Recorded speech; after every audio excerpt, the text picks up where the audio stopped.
Pues llevamos pidiéndolo más de 20 años, cariño, y ahora nos lo han puesto.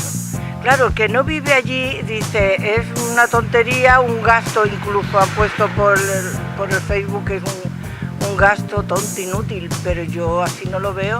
Los que vivimos en Benimagre sabemos la necesidad que teníamos. Se pone en rojo, se fuma una pelotera de miedo, ¿sabes lo que decir? Y coño, pues por ese nivel, pues me vendría muy bien porque claro, me cuenta que es que hace ya años que lo pedimos, pero no lo hacen, ¿sabes?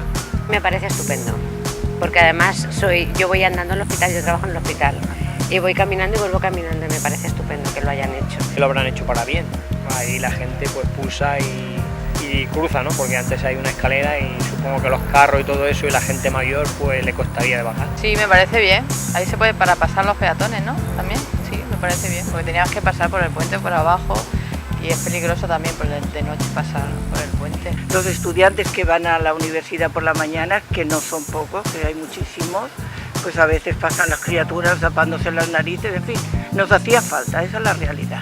Estamos muy contentos. Hay muchísima gente mayor que no podía acceder, el acceso por el túnel era muy complicado para las personas mayores. Más de una vez he tenido que estar ayudando a personas mayores a subir y a bajar porque la rampa y las escaleras eran intransitables para ellos y eso me parece magnífico.